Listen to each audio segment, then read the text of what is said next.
vamos a comenzar a grabarla para que nos quede ahí, para que les quede a ustedes también. Pues hoy vamos a hablar de lo que es la dinámica de poblaciones pequeñas, especialmente dentro de lo que es el contexto de fragmentación. Y aquí les pongo un árbol que fue muy importante en uno de los sitios que visitábamos con el curso de Historia Natural y con otros cursos, que es una finca que está en Cariari de Guapiles, se llama Finca El Progreso. Y esta finca, el símbolo de la finca era un árbol de ceibo, que podría tener unos 60 metros de altura. Y ese árbol, lamentablemente, pues llegó al final de su ciclo de vida y comenzó a caerse una rama a la vez. Entonces, la familia de la finca, muy triste, cada vez que se cayó una rama, pues era muy doloroso para ellos porque el árbol era muy querido. Al final el árbol terminó derrumbándose. Entonces, es interesante porque al final lo aprovecharon la madera. La madera del ceibo no es de muy buena calidad, pero se puede usar para construcciones temporales. En fin, ellos utilizaron la madera y el árbol lamentablemente murió, pero es interesante porque estaba dentro de un pasto, bordeando un área boscosa, y era uno de esos árboles que ya vamos a hablar más adelante, que son representativos de los estadios maduros de los bosques y que nuestros campesinos dejan en sus fincas. No diría como un recuerdo del bosque. Estos árboles realizan muchas funciones, incluso para el ganado, como proporcionar sombra, por ejemplo. Pero es como un recuerdo de épocas pasadas donde teníamos bosque en vez de tener pasto. Y son árboles emergentes, son árboles que sobresalen por arriba del dosel. Es lo que Jansen llama los muertos vivientes, muertos vivientes, que vamos a discutir en esta clase. Muy bien, entonces, vamos a ver, ok. Sí, bueno, cuando hablamos de fragmentación, el proceso de fragmentación es una de las causas principales de la pérdida de diversidad en los trópicos. Y se combina con otros factores, como el calentamiento global, la introducción de especies invasoras, tanto de plantas como de animales en general, la pérdida de hábitats. Por un lado, tenemos que la fragmentación es el aislamiento de la matriz del hábitat original y su división en fragmentos, que es diferente de lo que es la pérdida de hábitat. La pérdida de hábitat es la remoción del área que estaba ocupada por el hábitat original. Entonces, la fragmentación implica cierta pérdida de hábitat, pero son dos factores que son totalmente diferentes. Entonces, fragmentación, el calentamiento global, o sea, lo que es el cambio climático en general, la introducción de especies invasoras, la pérdida de hábitat y otros factores como es el consumo de combustibles fósiles, el aumento en la contaminación, sobre todo en la producción de plásticos de un solo uso, entre otros efectos, ha llevado a la actual crisis de diversidad que fue identificada plenamente por un informe de las Naciones Unidas sobre el estado de los ecosistemas que se dio el año pasado y que, como dijo Chepe la vez pasada, fue un saludo a la bandera en el sentido de que los gobiernos nada más tomaron nota y tomaron muy pocas acciones al respecto. Entonces, como consecuencia de procesos como la introducción de especies invasoras, la pérdida de hábitat y la fragmentación, los ecosistemas están perdiendo funcionalidad, están perdiendo lo que se llama funciones ecosistémicas. Entre ellas, por ejemplo, la capacidad de reciclar nutrientes, la capacidad de producir ciertos servicios ambientales de los cuales la humanidad depende, como lo es la polinización, como lo es la producción de agua potable, de aire limpio, de servicios ambientales entre los que se encuentran el control biológico. Entonces, se da todo un proceso que en general se llama descomposición ecosistémica o ecosystem decay. Este es un ejemplo de una planta invasora que me imagino que muchos de ustedes habrán comido en algún momento, porque incluso los frutos los llegan a vender en los mercados. Esta es la manzana rosa, Syzygium jambus. Es una especie que fue introducida al sureste asiático a Costa Rica y que primero fue utilizada como una especie ornamental. Posteriormente, sobre todo en áreas cultivadas por café, se utilizó para separar fincas como cerca viva y no solamente en cafetales, sino en propiedades en general. Y esta especie escapó. Eso quiere decir que se salió de control, se comenzó a reproducir de manera descontrolada en muchos casos y comenzó a colonizar fragmentos boscosos.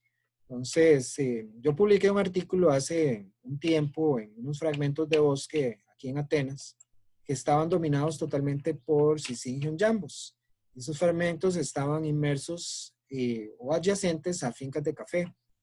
Syzygium jambus presenta un fruto, si ustedes recuerdan el fruto y si lo han visto, no tiene mucha gracia. Honestamente, no es así muy interesante. Es un fruto con una cubierta carnosa, en donde las semillas están libres. En la parte central del fruto, por lo menos se despegan, y son semillas poliembriónicas, o sea que producen más de un embrión. El fruto lo dispersan desde murciélagos hasta aves, otros mamíferos también. Y es una planta que es fácilmente dispersada, que tiene una gran cantidad de dispersores. Luego sobrevive en la sombra y las plántulas son sumamente flexibles. Entonces, si caen ramas o caen objetos, no se quiebran inmediatamente. Son sumamente flexibles, las hojas no son afectadas por hongos, no tiene parásitos, no tiene ningún organismo que, como un herbívoro o un patógeno, que controle sus poblaciones, al menos no que se conozca. Entonces es una especie que logra sobrevivir en la sombra de bosques fragmentados y que a través del tiempo llega a dominar el sotobosque. Entonces es una especie considerada como una especie invasora. En Costa Rica tenemos varios ejemplos de especies invasoras. Recientemente escribimos un par de capítulos para unos libros con Eduardo Chacón y Lalo, que es una de las personas que ha dedicado su atención al estudio de las plantas invasoras. Entonces las plantas invasoras comienzan así, de una manera, digamos, silenciosa, como Syzygium, como la manzana rosa, que es introducida como ornamental y de un pronto a otro pues se sale de control. Entonces, dentro de los procesos de fragmentación combinados con esto está el efecto de las plantas invasoras que también dominan fragmentos boscosos y producen una pérdida de diversidad. Aunque el caso de Syzygium, el fragmento de donde está ubicado, y que es donde hice el estudio, el bosque municipal en Atenas, es interesante porque es una fuente de agua para comunidades locales. Y de hecho, Syzygium mantiene lo que es la integridad del suelo. Entonces, el efecto no es totalmente negativo, pero a nivel de diversidad de especies sí lo es porque domina prácticamente el sotobosque y no hay, o hay muy poquitas plántulas de los árboles que componen el dosel. Es un ejemplo de una planta invasora atípica, es Syzygium jambus, la manzana rosa. Ahora, todo este proceso de formación de fragmentos, de fragmentación en general, tendemos a pues, analizarlo de una manera análoga a lo que serían islas geográficas. El proceso de insularización, lo que vamos a tener son fragmentos que se convierten en islas biológicas, donde pues sobresalen ciertos árboles, se forman parches de bosque que están inmersos en una matriz de otro tipo de hábitat, usualmente un pastizal, un potrero. Entonces, este hábitat tiene condiciones muy diferentes al interior del parche boscoso o isla biológica. Entonces, si el parche es muy pequeño, a través del tiempo se va a dar una pérdida de especies. Entonces, el número de especies que vamos a encontrar en un parche es función del parche. Es también una función del grado de exposición al borde. El borde es esa interfase entre lo que es la matriz externa y el hábitat y condiciones físicas internas, y por tanto va a tener condiciones ambientales muy diferentes. De hecho, los bordes, el grado en que un hábitat esté expuesto a la matriz externa va a determinar lo que se llama el efecto de borde, que es el grado de penetración de las condiciones físicas típicas de la matriz externa y el establecimiento de plantas que no son características del bosque interior. Entonces, se da una dinámica muy interesante porque es en el borde donde se da esa aparente lucha entre las especies del interior con las especies del exterior que son más, de más rápido crecimiento, adaptadas a extremos en condiciones físicas como cambios de temperatura o condiciones de mayor luminosidad que las especies del interior del bosque. Entonces, la cantidad de especies que vamos a tener en un parche boscoso va a estar determinada por el tamaño del parche, el grado de exposición a este efecto de borde y la cantidad de recursos que logremos encontrar dentro del parche. Un ejemplo de un parche boscoso, de un fragmento, es lo que tenemos en el bosquecito, que si bien es un ambiente pues relativamente complejo, es muy pequeño, se encuentra aislado, no hay conexión con otros hábitats. Ahí la quebrada Matías funciona como un corredor biológico de gran importancia, pero a nivel de otros áreas cubiertas por vegetación, pues es muy poquito. Entonces, el bosquecito de la Escuela de Biología es un ejemplo de un fragmento.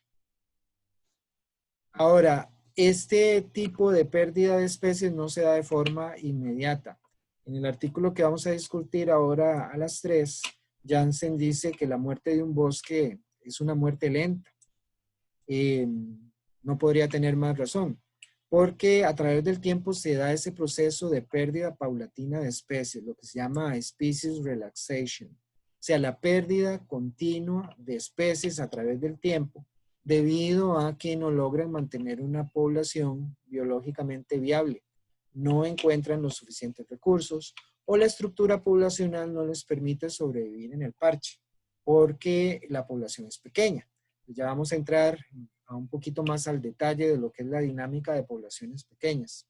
Entonces, el fragmento tiene menos recursos y a medida que pasa el tiempo, pues se van perdiendo especies y las poblaciones se van haciendo cada vez más pequeñas. Entonces entramos en lo que es un círculo vicioso.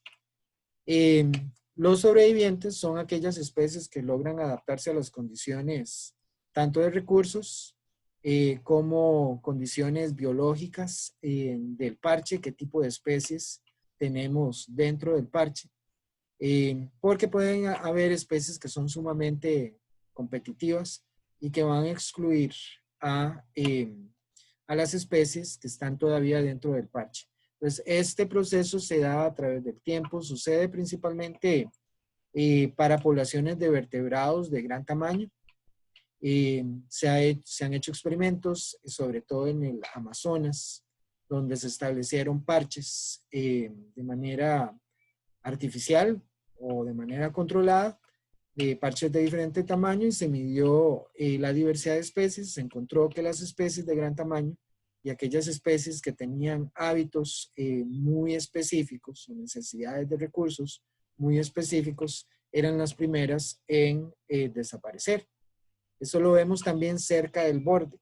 Por eso es que el efecto de borde es tan importante. Las especies que requieren condiciones muy especiales, recursos muy específicos, pues no los encuentran en el borde, y generalmente esas especies son poco abundantes en áreas de bosque de borde. Requieren condiciones más internas hacia lo que es el interior, valga la redundancia, del parche.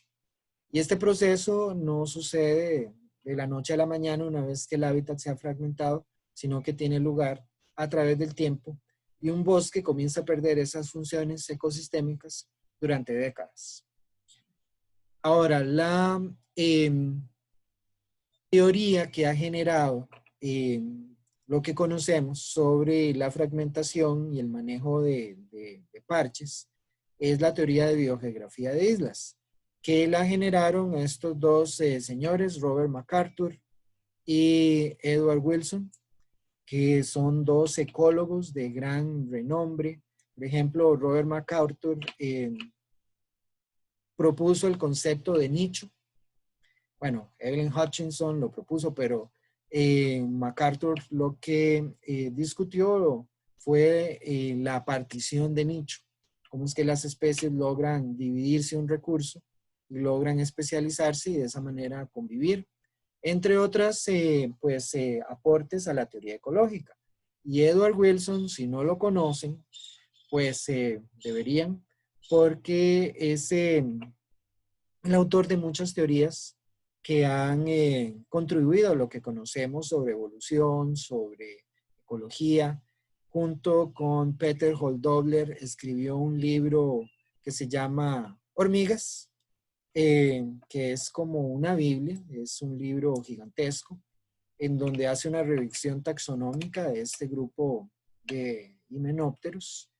Y es una persona que también ha hablado, por ejemplo, de evolución humana, con la teoría de sociobiología, cómo diferentes costumbres y hábitos culturales tienen impactos evolutivos para la especie humana, entre otros aportes. Estos dos señores lo que hicieron fue un experimento en los manglares de la Florida, donde utilizaron pesticidas para pues atomizar parches de manglar. Y es cierto, ahí mataron todos los artrópodos. Pero ¿qué midieron después? Midieron el proceso de recolonización de esos parches de mangle de diferentes tamaños y desarrollaron la teoría de biogeografía de islas. La teoría de biogeografía de islas se predice como la relación entre el tamaño del hábitat y el número de especies. Y solamente este aporte ha sido el fundamento de la biología de la conservación, de lo que conocemos sobre la dinámica de fragmentación, cómo es que la conectividad permite reducir ese proceso de pérdida de especies. Y por tanto, toda esta teoría se ha aplicado en el diseño de áreas de conservación. Entonces, la teoría de biogeografía de islas también se utiliza para predecir la probabilidad de extinción de una especie con base en el tamaño del hábitat. Entonces, MacArthur y Wilson publicaron este artículo, vean que fue en 1963.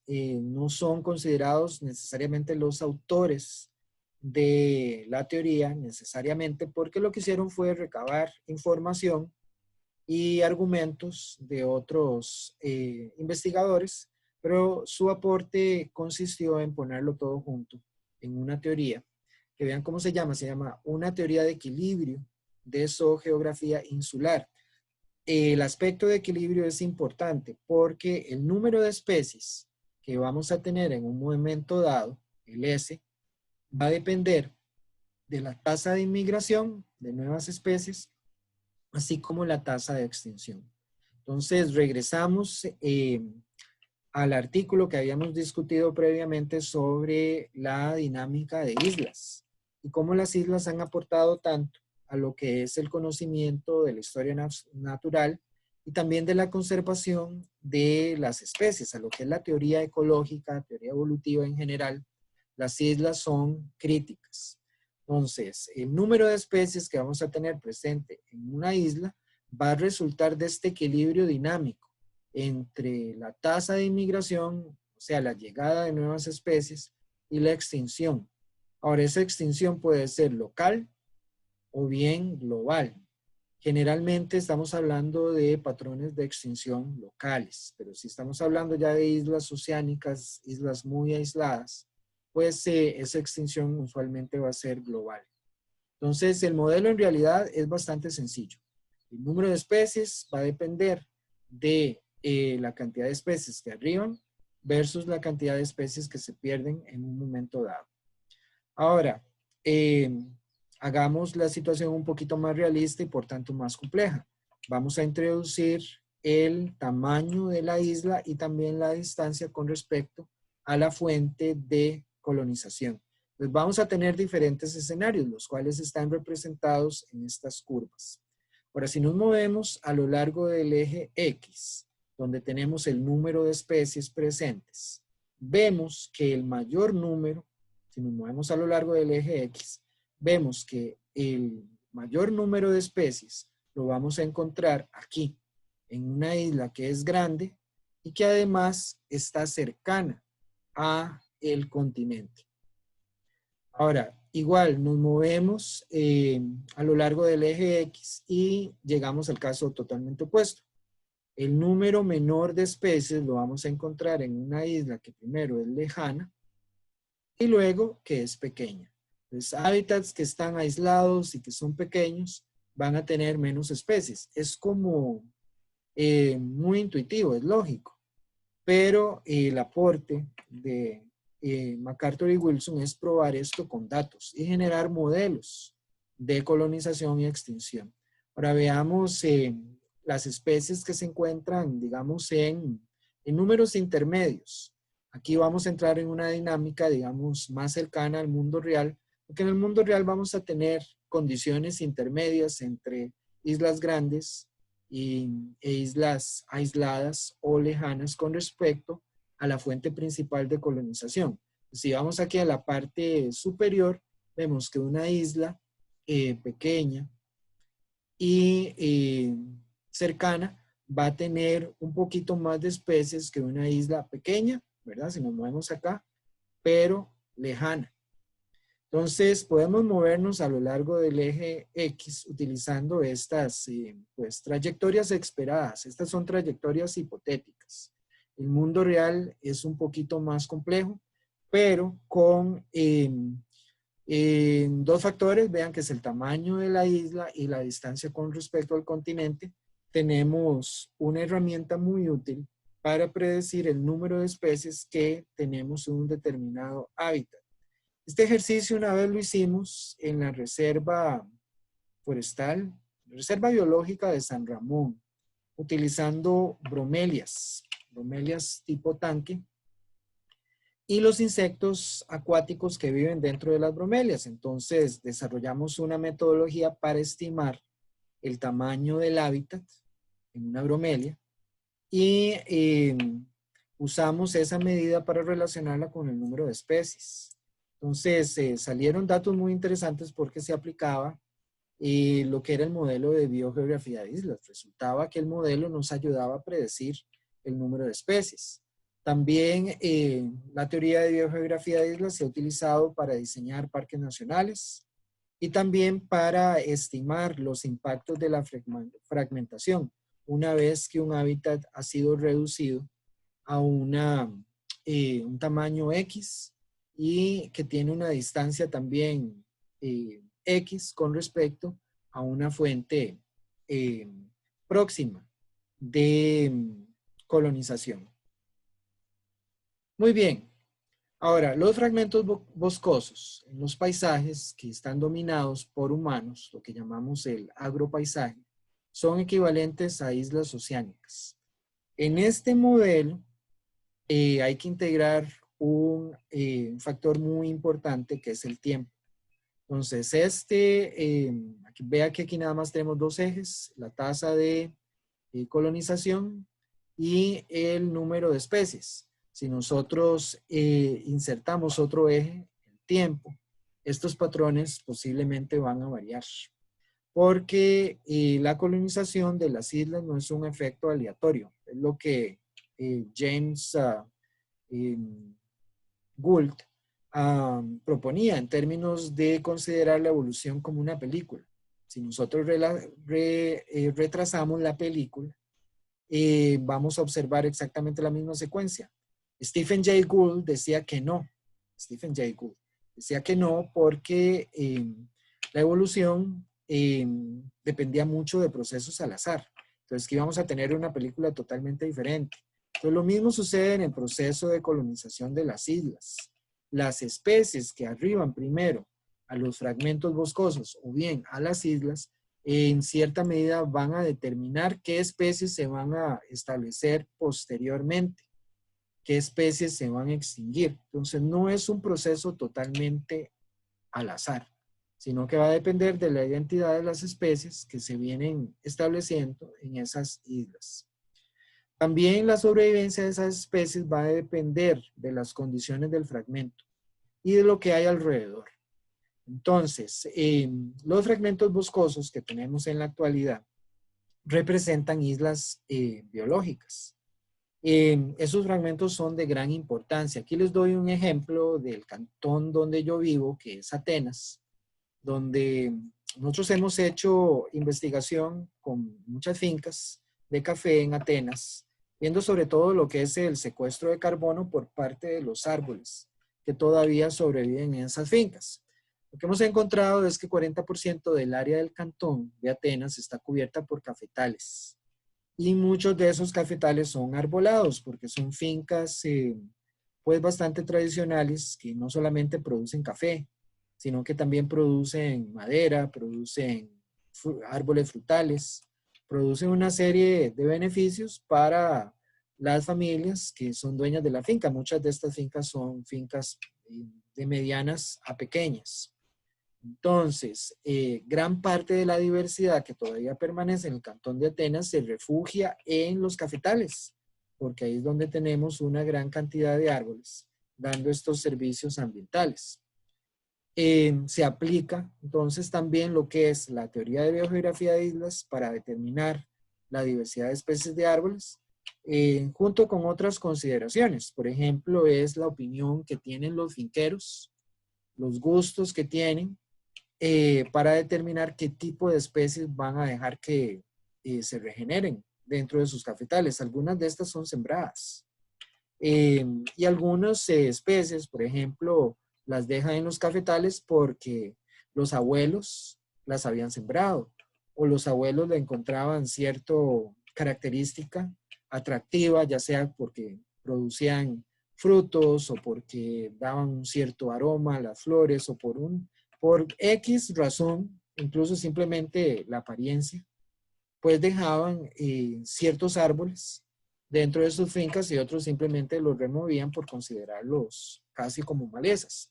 Pero considerando todos estos factores, mucho de la diversidad que se encuentra en fincas de café puede ser explicada en cierta medida por la teoría de biogeografía de islas. Este estudio fue publicado recientemente, creo que ahorita en 2020. Estos autores lo publicaron en Nature y lo que hicieron fue determinar cómo la composición de murciélagos en este caso variaba, no solamente la composición, sino también la diversidad de especies de murciélagos variaba de acuerdo con las características del hábitat. Si estamos hablando de un hábitat más conectado o de un hábitat con diferentes grados de fragmentación. Pues lo que encontraron es que la composición de especies, primero que todo, fue diferente en hábitats más conectados, hábitats más continuos versus hábitats fragmentados. Y también encontraron que es un proceso estadístico. Cuando nosotros, los humanos, alteramos un hábitat, es como correr una encuesta. Algunas especies les va a gustar las nuevas condiciones y otras no. Algunos van a ser ganadores y otros van a ser perdedores. Es un proceso estadístico. Indirectamente estamos filtrando, seleccionando qué tipos de especies vamos a mantener dentro del fragmento. Entonces, no vamos a examinar todos los resultados de este artículo. Yo les voy a poner el artículo en el Drive. Pero vean qué interesante, aquí en el primer panel tenemos el bosque continuo con diferentes taxones, diferentes especies de murciélagos y vemos lo que es el ranking de la especie, o sea, el grado de abundancia versus la distribución logarítmica de la abundancia. Y aquí vemos que a medida que aumentan lo que es el rango, O sea, la primera especie es la más abundante, la segunda especie es la segunda más abundante y así sucesivamente. Es como una curva de acumulación de especies, básicamente. Vemos que a medida que aumenta el grado de fragmentación, algunas especies simplemente sufren un desplome catastrófico en algunos casos, mientras que otras se logran mantener, como la especie a niveles semejantes al ambiente de bosque continuo. Vean que aquí están combinando lo que es la fragmentación con inundación. Estamos pasando de islas biológicas a islas geográficas, en este caso. Entonces, tenemos un mayor grado de fragmentación en el tercer caso. Es interesante ver que no todas las especies son afectadas negativamente por la fragmentación. Algunas logran sobrevivir y también algunas logran incluso beneficiarse. No examinan una gran cantidad de especies, por lo menos en estos gráficos, pero sí logran encontrar que no todo lo que es la fragmentación es negativo. Algunas especies se ven beneficiadas por el proceso. Luego comparan dos tipos de hábitat, en este caso fincas de café, fragmentos boscosos y un bosque más continuo para murciélagos. Pues aquí lo que vemos es que la reserva mantiene patrones de diversidad de mayor magnitud que el resto de los dos hábitats. El bosque fragmentado es el que tiene una diversidad más baja. Y las fincas de café, que son arboladas, tienen niveles intermedios. También hicieron un estudio semejante en lo que fue la cuenca del Canal de Panamá, donde tenemos islas pequeñas, tenemos a la isla de Barro Colorado y también tenemos un área continental que se llama la Península Gigante. Se compararon la Península Gigante, lo que era el continente, con el borde del continente y con la isla de Barro Colorado.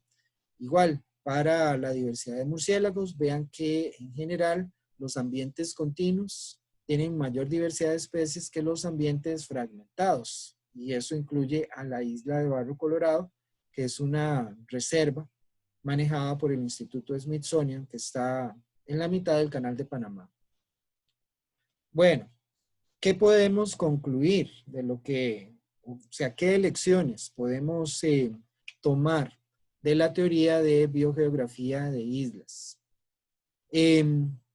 Podemos concluir que un sistema de pequeñas reservas conectadas tiene la misma eficiencia que un parque nacional muy grande en mantener un mayor número de especies. Es lo que se llama la controversia SLOS, Single Large or Several Small. Una reserva grande o varias reservas pequeñas. ¿Qué es más eficiente para mantener la diversidad? No sé si alguien quisiera participar. ¿Qué creen ustedes? ¿Qué resulta más? ¿Tener un sistema de reservas pequeñas conectadas? ¿O tener una reserva única pero que sea grande? Un parque nacional grande. ¿Qué les parece? Profe, es que yo creo que realmente caer en los extremos no sirve porque vamos a ocupar áreas de protección grandes, porque hay algunas especies que necesitan primero de grandes cotos de caza para poder presentarse. Vemos el caso de las águilas arpía en la zona sur. Hay una tesis que dice que no hay águilas arpía en Costa Rica, no porque las hayan cazado, sino porque simplemente carecemos de un área suficientemente grande como para que ellas vivan. Y también tener un área muy grande pero aislada, pues tampoco sirve de mucho. Entonces, lo lógico sería tener un modelo intermedio, tengamos bastantes áreas de protección, pero que tengan buena conectividad. ¿Qué es lo que sucede en el país? ¿Ustedes creen que estamos en un extremo o en uno de esos dos extremos, o reservas pequeñas conectadas o grandes parques nacionales? ¿Cuál es la situación que estamos viviendo actualmente en el país en términos de la estructura de las áreas protegidas? De lo que ustedes recuerdan. Es correcto lo que dice César, pero ¿qué es lo que estamos, digamos, viviendo? ¿Qué es lo que el sistema de parques nacionales está manejando? Yo encuentro que hace falta un poco de conectividad, a decir verdad, profe. Creo que los corredores biológicos no son suficientemente eficientes Y prueba de esto es la gran cantidad de observación de felinos que hemos visto en los últimos días cerca de zonas urbanas. Yo creo que no estamos siendo capaces de conectar esas zonas de forma eficiente. Bueno, que los felinos se salgan en cierta medida son buenas noticias. Quieren decir que las poblaciones se están recuperando, pero también abre la puerta para conflictos entre humanos y felinos. Porque por un lado no lo sabemos manejar. Una vez que están afuera, hay muchas anécdotas muy tristes, ¿verdad? De felinos que fueron acosados y al final quedaron como en la copa de un árbol y no sé si se acuerdan del caso del naranjazo, que me imagino que no lo han oído porque sucedió hace algún tiempo, pero fue relativamente famoso y a la vez triste, porque creo que fue en Coronado donde un puma finalmente fue, digamos, arrinconado y quedó en la copa de un árbol y un vecino lo bajó de un naranjazo, ¿verdad? Entonces, no tenemos así como un protocolo muy bien establecido, aunque ya la gente está organizándose, lo que es el SINAC, entre otros, de tener un grupo de veterinarios, un grupo de personas que tienen entrenamiento para manejar un animal de este tipo. Y la gente en general lo que hace es llamar a los pobres bomberos, que no saben qué hacer, ¿verdad? Entonces, sí, como un protocolo muy desarrollado, creo que hasta el momento no lo tenemos. Pero sí, coincido con César, es decir, lo que tenemos es un amplio grado de desconexión. Los parques nacionales no tienen, pues, corredores, no tienen hábitats que podemos llamar incluso zonas de amortiguamiento que funcionen para favorecer esa conexión. Recuerden que Costa Rica en este sentido tiene una característica muy peculiar y es la enorme importancia eh,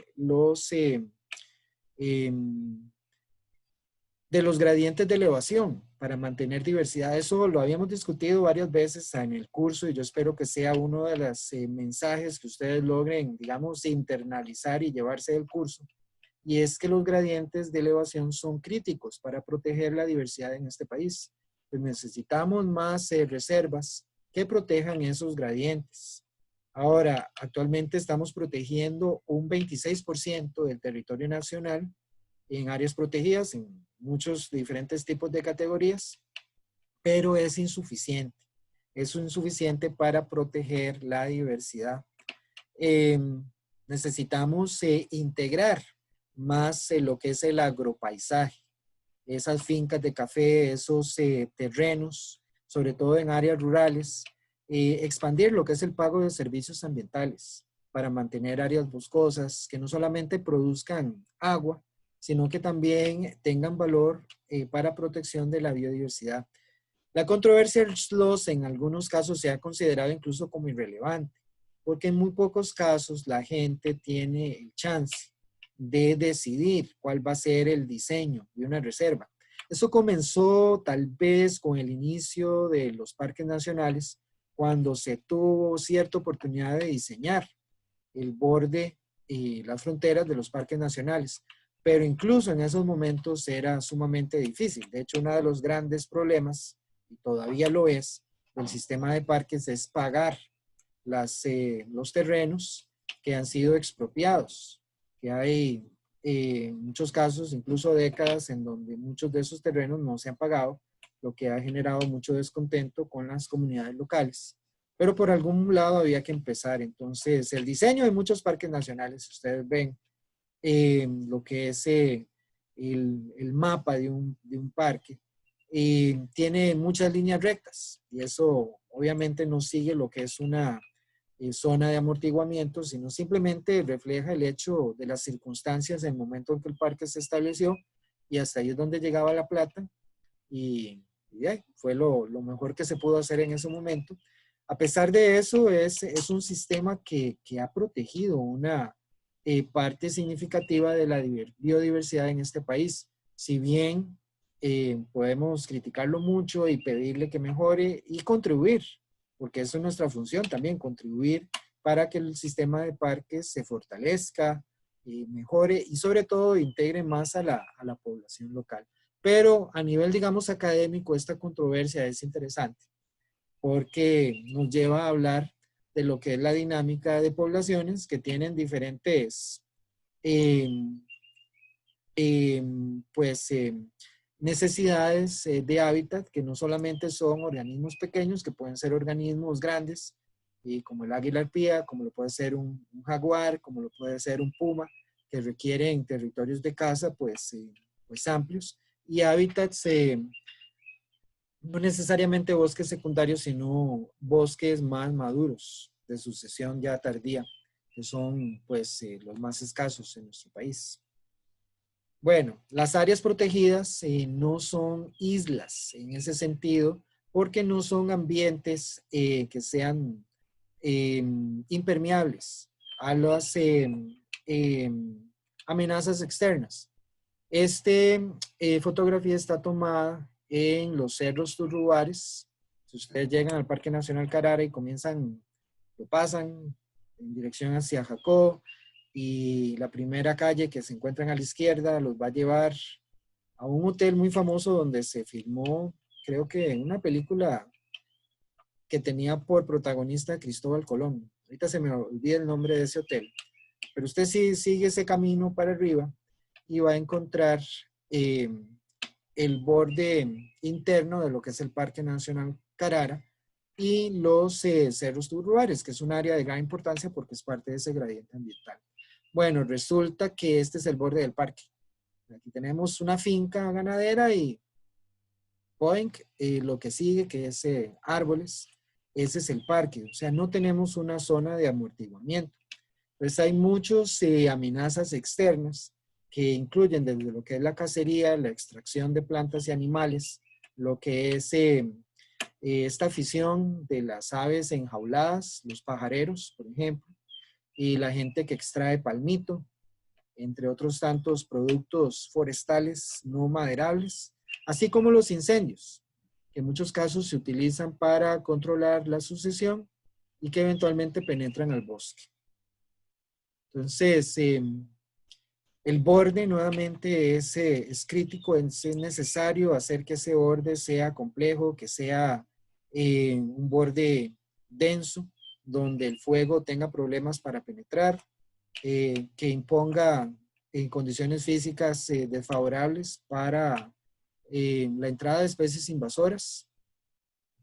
Se ha encontrado que el borde, por ejemplo, para aves de sotobosque, para los insectívoros de sotobosque que requieren hábitats o tractos de hábitats continuos, ese borde es un ambiente muy pobre en diversidad de especies para esos grupos, porque la diversidad de aves insectívoras de sotobosque disminuye en los 100 metros que siguen a partir del borde.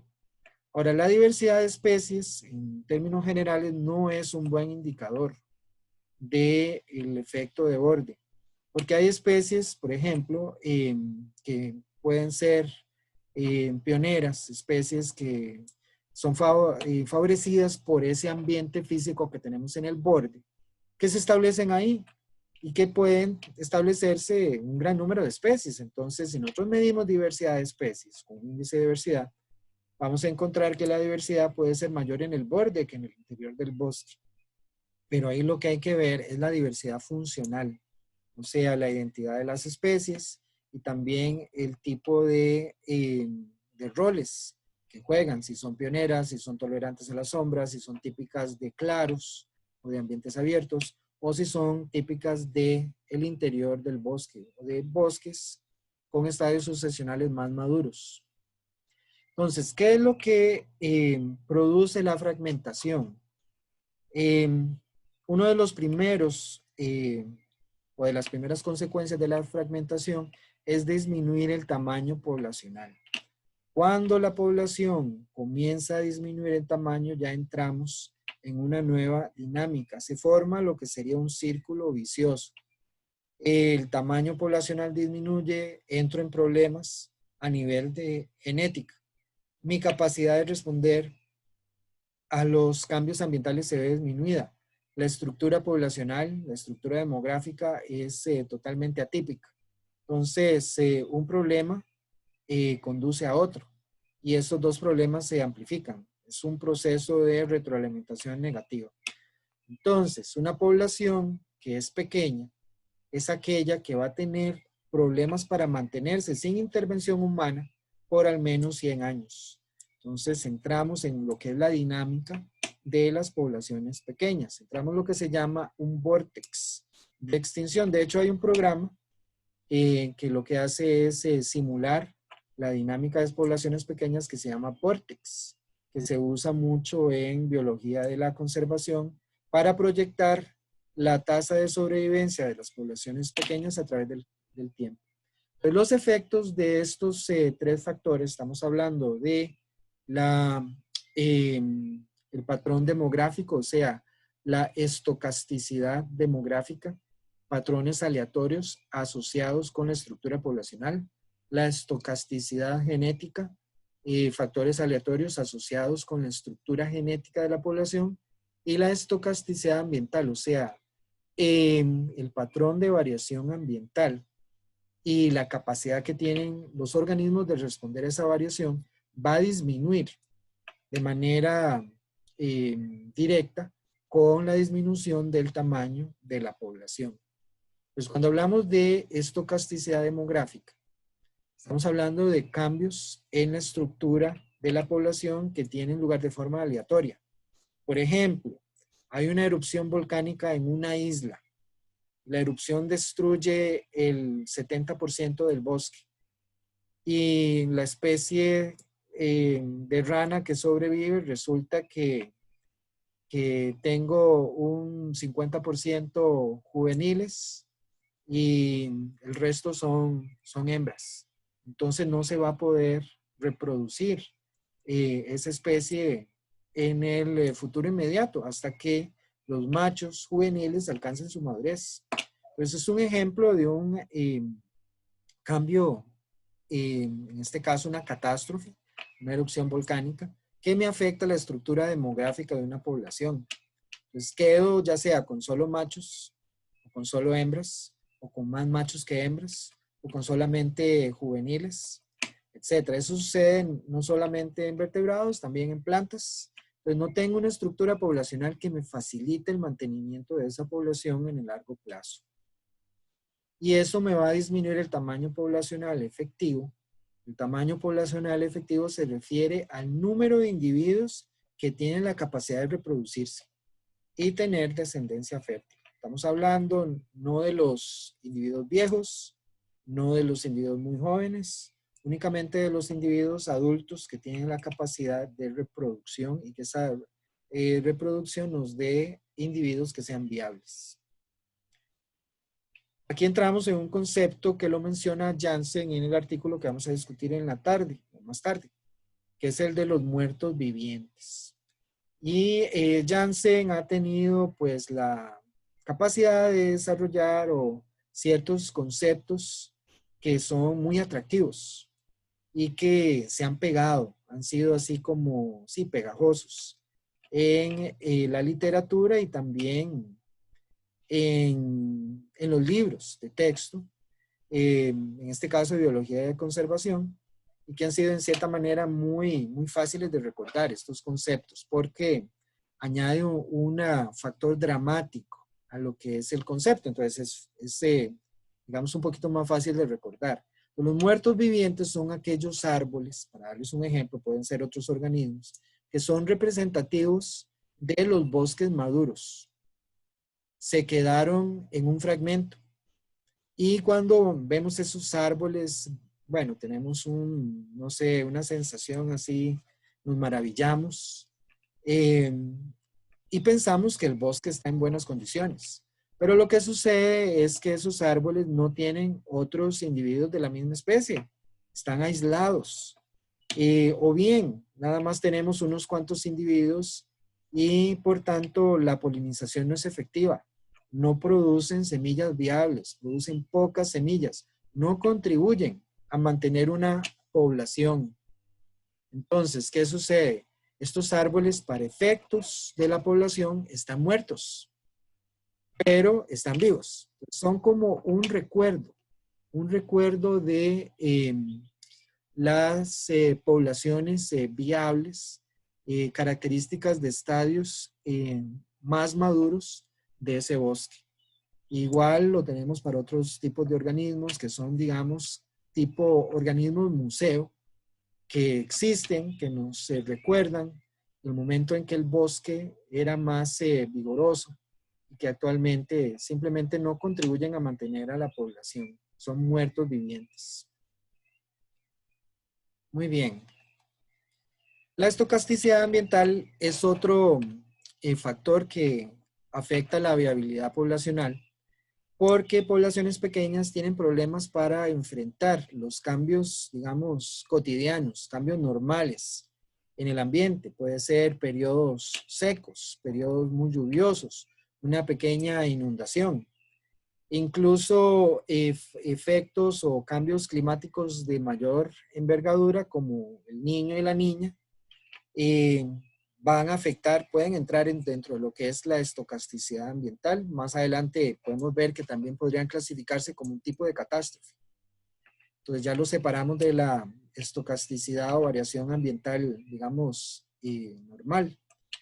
Entonces, si la población es pequeña y enfrenta un periodo seco, es muy probable que, si bien ese periodo seco puede ser corto, el periodo seco funciona como un filtro que induce una alta mortalidad de árboles.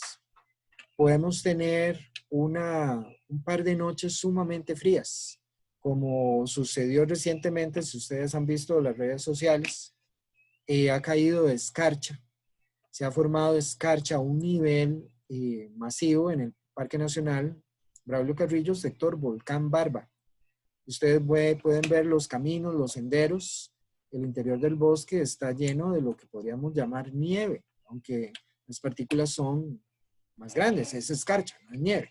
Entonces, un periodo frío de ese tipo puede dar al traste con la sobrevivencia de una población pequeña.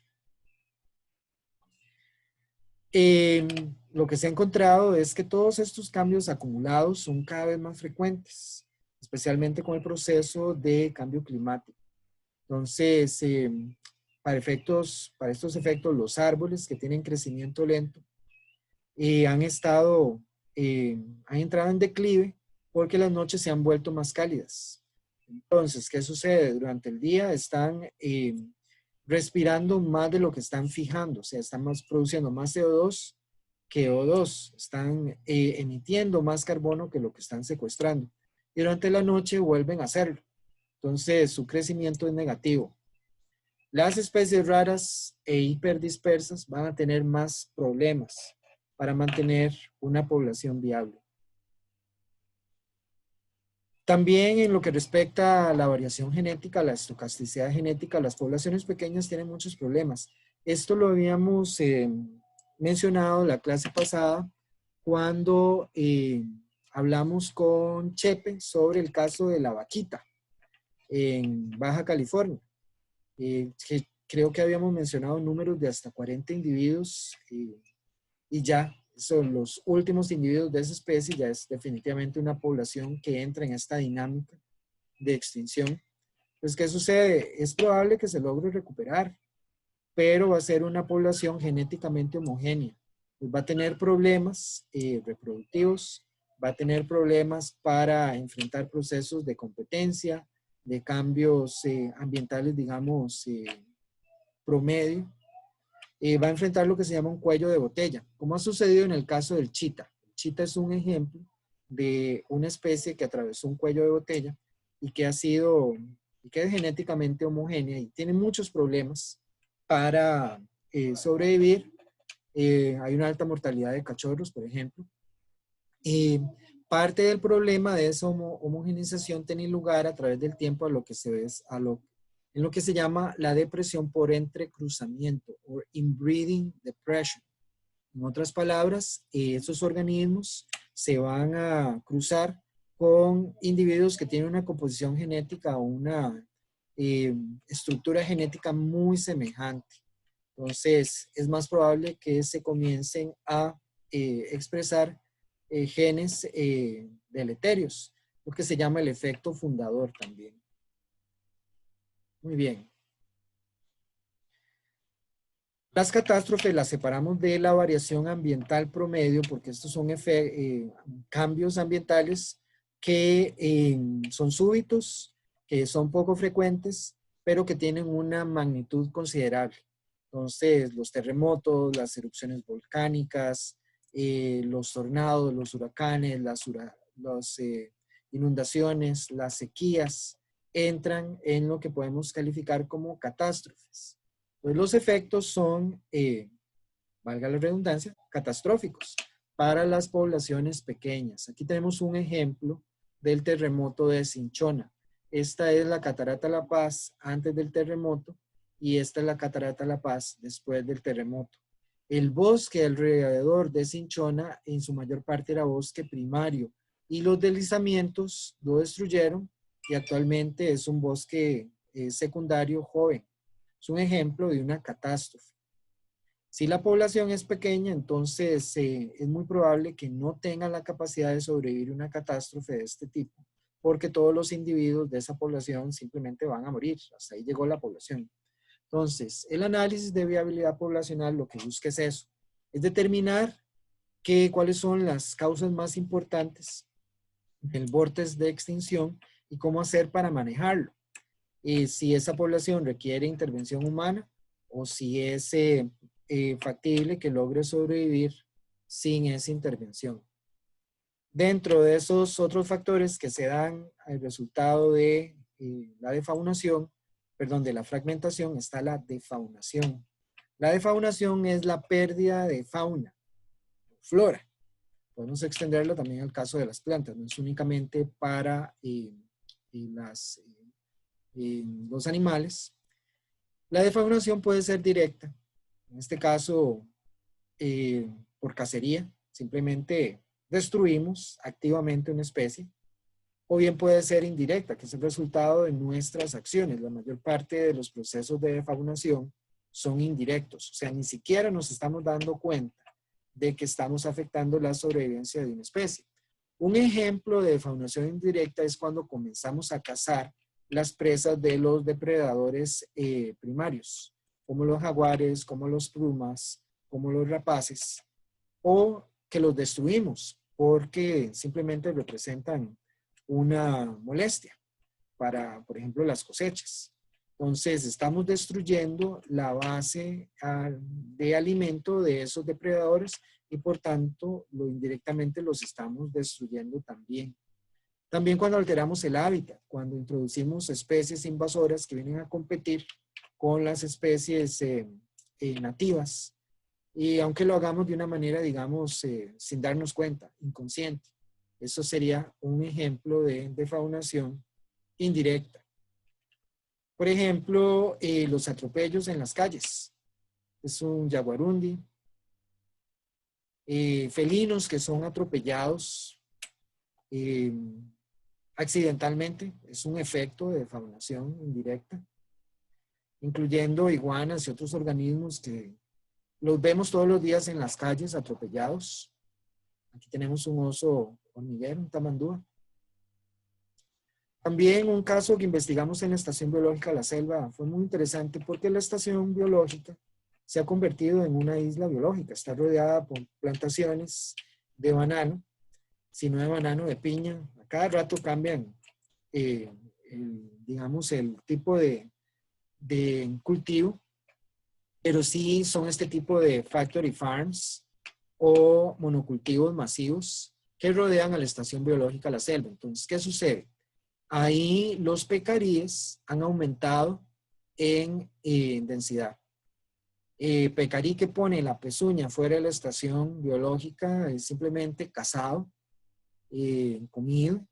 Entonces los pecaríes han encontrado refugio en la estación, pero a su vez, como la estación es relativamente pequeña, no tenemos una alta densidad de jaguares, de pumas, y los pecaríes han aumentado en densidad. Se han comido las raíces de esta palma, Socratea exorrhiza, se comen las puntas de la raíz y eso afecta lo que es la estabilidad de la palma. En muchos casos comienzan a caer. Este es un efecto de la defaunación indirecta. ¿Por qué? Porque la fragmentación produce un desbalance en las poblaciones, en este caso de herbívoros, un aumento en esas poblaciones, deprime las poblaciones de las plantas de las cuales los herbívoros se alimentan, y los pecaríes no afectan únicamente a Socratea, sino a otra gran cantidad de especies que han visto sus poblaciones afectadas por el aumento en la cantidad de pecaríes. ¿Qué es lo que podemos sacar de todas estas lecciones de biogeografía de islas, de la dinámica de poblaciones pequeñas, de procesos de defaunación? Primero que todo, es que si estamos lidiando con áreas silvestres protegidas grandes, hay que enfocarse en la dinámica del sistema interno.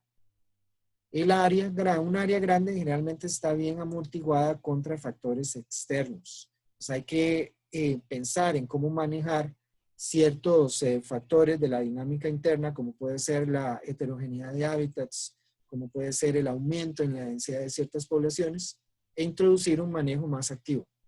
Con las áreas silvestres protegidas pequeñas hay que enfocarse más en los factores externos. En los dos casos es necesario trabajar con las comunidades, pero es más crítico hacerlo con las áreas protegidas pequeñas, porque son más afectadas por estas comunidades humanas. También reducir factores como el fuego, como la cacería. Las áreas silvestres protegidas deben mantener una relación positiva con las comunidades humanas con las que interactúan. Y la historia de los parques nacionales de Costa Rica lamentablemente está llena de incidentes negativos entre las poblaciones vecinas y los parques. Porque los parques imponen restricción de uso, de acceso y otros, incluso la compra de propiedades que tardan mucho en ser pagadas. Entonces hay que esforzarse por mantener una buena relación con las poblaciones vecinas, incluso integrarlas. Hay muchos ejemplos positivos de interacción. También hay que usar una escala a nivel de paisaje. Necesitamos ver la gran pintura, necesitamos ver el contexto, integrar las ciudades en lo que es el esfuerzo de conservación. Los corredores biológicos urbanos, que es un proyecto nuevo relativamente, que se ha implementado en el área de San José para recuperar el río Torres. Estos son esfuerzos que hay que mantener, hay que incentivar, hay que expandir, porque nos van a permitir no solamente aumentar áreas de recreación, sino también tener áreas naturales viables, en el sentido de que funcionalmente, o sea, biológicamente son funcionales. Y usar el sentido común, que a veces cuesta mucho. Entonces, en vez de islas de áreas silvestres en un mar de humanidad, deberíamos tener islas de humanidad en un mar de áreas silvestres. Bueno, se los dejo para que lo mediten, ¿verdad? Hay una pregunta. Sí, ¿qué tamaño es grande? ¿Qué tamaño es pequeño? Bueno, aquí nuevamente hay que usar el sentido común. Un área silvestre grande es, por ejemplo, el Parque Nacional Braulio Carrillo, que tiene 48,000 hectáreas. Una reserva pequeña, el extremo, tal vez un ejemplo extremo es el Bosquecito. ¿Qué más? Sí, no, porque parques, en realidad, muchos de los parques nacionales de Costa Rica son grandes. Hay parques, a ver, ejemplos de parques pequeños. Manuel Antonio es un ejemplo de un parque pequeño que tiene muchos problemas. Y puede andar por ahí de 10,000 hectáreas. Sí, no hay, digamos así, como una regla muy clara que diga un área es pequeño, un área es grande, más allá de esos casos extremos, ¿verdad? Parque Nacional La Amistad, posiblemente el parque más grande del país. Tenemos reservas biológicas privadas que representan, si mal no recuerdo, y estos números luego se los confirmo, es un porcentaje muy pequeño del área protegida en Costa Rica, pero las reservas privadas usualmente protegen áreas de una gran calidad ambiental, o sea, bosques primarios, y tienen un impacto muy importante en lo que es el mantenimiento de la diversidad, a pesar de que su área es pequeña. Entonces, cuando hablamos de áreas silvestres protegidas, pequeñas y grandes, bueno, hay mucha tela que cortar.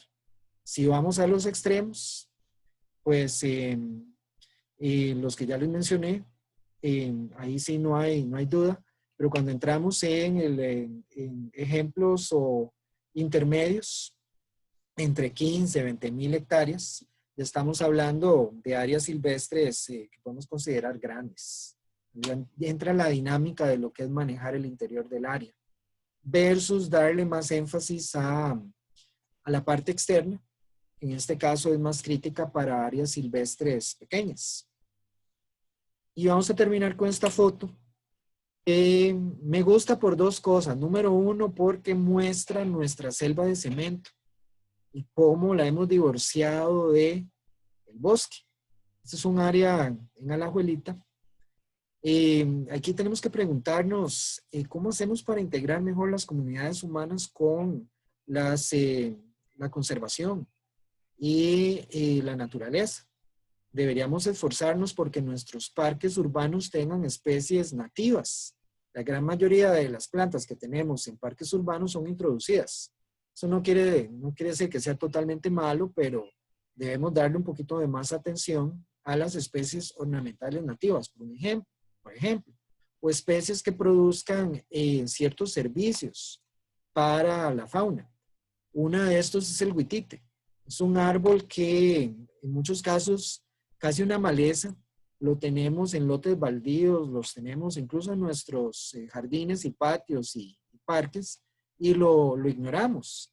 Pero el huitite, como Mauricio y Paul discutieron en su charla, tiene una enorme importancia para abejas. Actualmente el huitite está en proceso de floración, de fructificación, y genera una gran cantidad de recursos para aves, para murciélagos, para insectos. Es algo verdaderamente impresionante. Tal vez deberíamos sembrar un poquito más de huitite. Entonces, hay que pensar también en el futuro de Costa Rica, el tipo de desarrollo urbano que queremos. Si queremos edificios, si queremos concreto, si queremos áreas para vivir que tengan espacios verdes, los que llamamos espacios urbanos verdes, que den este tipo de servicios para la flora y la fauna, y que además nos provean con oportunidades de recreación y que produzcan servicios ecosistémicos. Uno de esos servicios que en realidad a veces ni siquiera es listado es la recreación. Ahorita en estos tiempos tan extraños de cuarentena y de pandemia, yo no sé ustedes, pero yo extraño estar en el bosque. Y eso es una necesidad humana, la recreación, el contacto con la naturaleza. Dependiendo de donde ustedes vivan, yo no me puedo quejar porque sí tengo áreas verdes accesibles en mi caso, pero las ciudades, por ejemplo San José, se vuelven muy claustrofóbicas y precisamente porque no tenemos parques que sean complejos, parques que sean suficientes para la cantidad de población que tenemos en algunos lugares, ¿verdad? Donde la población está muy concentrada, que requiere de esas oportunidades de recreación. Entonces, no veo que haya preguntas, se me alargó un poquito la charla. Vamos a terminar acá.